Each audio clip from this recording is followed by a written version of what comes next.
નમસ્કાર મિત્રો, આજનું વ્યક્તિ વિશેષ. Welcome to our YouTube channel education with Dave sir. જલ્દીથી વિડીયોને લાઇક કરો, શેર કરો અને સબસ્ક્રાઇબ કરો.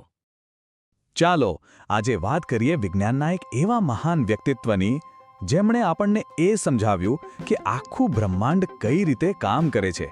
જી હા, આપણે વાત કરી રહ્યા છીએ સર આઇઝેક ન્યૂટનની. એમનું જીવન અને એમની શોધો એક એવી કમાલની ગાથા છે જે આજે પણ આપણને કંઈક નવું શીખવાડે છે. ખબર છે, ઇતિહાસમાં ક્યારેક ક્યારેક ગજબના સંયોગો બને છે.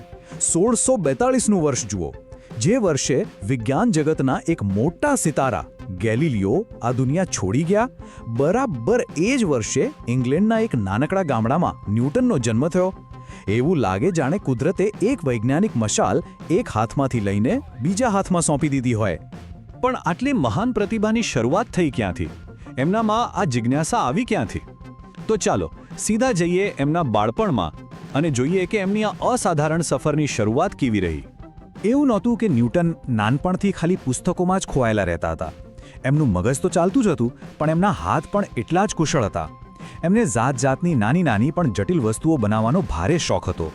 આ જ શોખ બતાવે છે કે એમને એ જાણવામાં કેટલો રસ હતો કે કોઈ પણ વસ્તુ કામ કેવી રીતે કરે છે. અને આ જ જિજ્ઞાસા આગળ જઈને એમની મહાન શોધોનો પાયો બની. અને પછી દુનિયાએ પહેલીવાર એમની અસલી પ્રતિભાનો ઝલક જોઈ, અને એ પણ ગણિતના ક્ષેત્રમાં. કોલેજમાંથી બહાર નીકળ્યાને તરત જ એમણે બાયનોમિયલ થિયરમ એટલે કે દ્વિપદી પ્રમેયની શોધ કરી નાખી. આ એક એવું જબરદસ્ત સૂત્ર હતું જેણે મોટી અને અઘરી ગણતરીઓને એકદમ સહેલી બનાવી દીધી. બસ આ એમની પહેલી મોટી જીત હતી, જેણે ગણિતની દુનિયામાં એમને એક નવી ઓળખ અપાવી. પણ ગણિતની આ સફળતા તો ફક્ત ટ્રેલર હતું. પિક્ચર તો હજી બાકી હતું. હવે આપણે વાત કરીશું ન્યૂટનની એ શોધો વિશે જેણે વિજ્ઞાનની આખી દિશા જ બદલી નાખી અને બ્રહ્માંડને સમજવાની આપણી દ્રષ્ટિને એક નવું જ લેવલ આપ્યું. એમની સિદ્ધિઓની લિસ્ટ જુઓ તો માથું ભરી જાય. એક તો ગુરુત્વાકર્ષણનો નિયમ. હા, પેલી સફરજનવાળી વાર્તા તો સાંભળી જ હશે, પણ એની પાછળનું વિજ્ઞાન એમણે દુનિયાને સમજાવ્યું. પછી એમણે ગણિતને એક નવું હથિયાર આપ્યું જેનું નામ છે કેલ્ક્યુલસ. એ જ જમાનામાં એમણે એક શક્તિશાળી ટેલિસ્કોપ બનાવ્યું. અને હા, એ પણ સાબિત કર્યું કે જે સફેદ પ્રકાશ આપણે જોઈએ છે એ ખરેખર તો 7 રંગોનો બનેલો છે. બસ આટલી શોધો જ એમને ઇતિહાસમાં અમર બનાવવા માટે પૂરતી હતી. એક વાત સમજવા જેવી છે, એમની આ શોધો ખાલી કોલેજના પ્રોફેસરો કે પુસ્તકો માટે નહોતી. એ સમયે જે અંધશ્રદ્ધા અને ખોટી માન્યતાઓ ચાલતી હતી એ બધા પર આ એક સીધો પ્રહાર હતો. ન્યૂટને તર્ક અને પુરાવાના આધારે વિચારવાની એક નવી રીત શરૂ કરી. વિચારો, જે માણસે બ્રહ્માંડના રહસ્યો ખોલી નાખ્યા એમનામાં કેટલો અહંકાર હશે નહીં? પણ ના, ન્યૂટન અહીં પણ બધાથી અલગ હતા. આટલી બધી સિદ્ધિઓ મેળવ્યા પછી પણ એમનામાં જે નમ્રતા હતી એ પણ શીખવા જેવી છે. એમણે જે કહ્યું એ સાંભળીને તો આશ્ચર્ય થાય.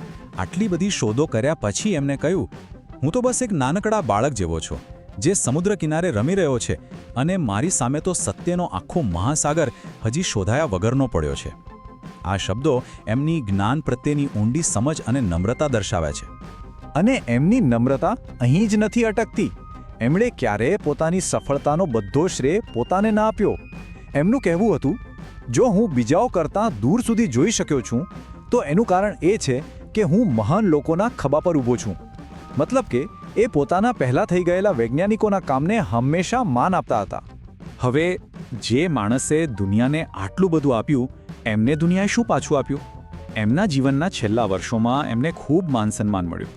ચાલો જોઈએ કે એમની સિદ્ધિઓને કેવી રીતે સન્માનિત કરવામાં આવી. સૌથી પહેલાં એમને બ્રિટનની સૌથી પ્રતિષ્ઠિત વૈજ્ઞાનિક સંસ્થા રોયલ સોસાયટીના પ્રમુખ બનાવવામાં આવ્યા. એના પછી ખુદ રાણીએ એમને સરનો ખિતાબ આપ્યો અને ત્યારથી જ તેઓ સર આઇઝેક ન્યૂટન તરીકે ઓળખાયા. અને અંતે 20 માર્ચ 1727ના રોજ 84 વર્ષની ઉંમરે વિજ્ઞાનનો આ સૂરજ આથમી ગયો. તો ન્યૂટન ભલે આજે આપણી વચ્ચે નથી, પણ એમનો વારસો તો અમર છે. આપણા સ્માર્ટફોનથી લઈને સ્પેસશિપ સુધી દરેક જગ્યાએ એમની શોધોનો પાયો છે. પણ એક સવાલ મનમાં જરૂર થાય, એમની આટલી બધી જબરદસ્ત શોધોમાંથી કઈ એક શોધ એવી છે જેની અસર આજે આપણા જીવન પર સૌથી વધારે છે? શું એ ગુરુત્વાકર્ષણ છે કે પછી કેલ્ક્યુલસ કે પ્રકાશના નિયમો?